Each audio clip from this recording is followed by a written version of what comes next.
a vort, a word to take you into Shabbat. There's a famous axiom about synagogue life that goes something like this. Saul Berkowitz comes to shul to talk to God, and David Grossman comes to shul to talk to Saul Berkowitz. There are people who come to the synagogue to pray, to commune with God, and there are many others who come to synagogue to be with other Jews, to see their friends, to socialize, to be with other people.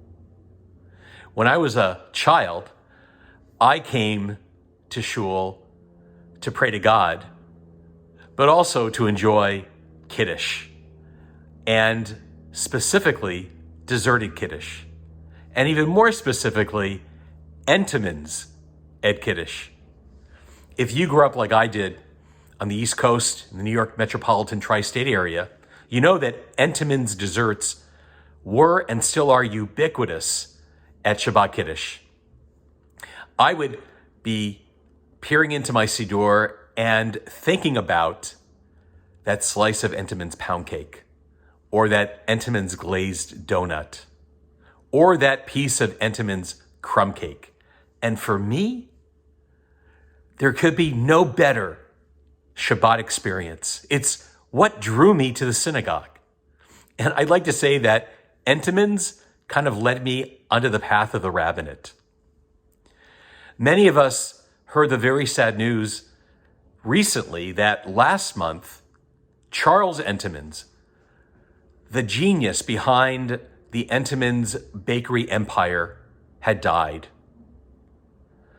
Many of us were shocked to learn that Charles Entenmann was not Jewish.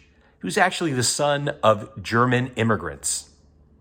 And yet, because of his business acumen and his marketing strategy, he significantly impacted Jewish life here in North America, especially in the synagogue, by creating very affordable and yet delicious, kosher certified baked goods that became part and parcel of Kiddush life following services. You never know what's going to impact your Jewish life, who's going to impact the Jewish community.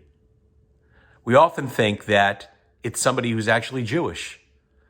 But in the case of Charles Entenmann, we learn that there are people who, regardless of their background, play an important role in the life of the Jewish community.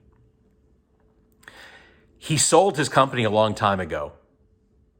It still bears his name.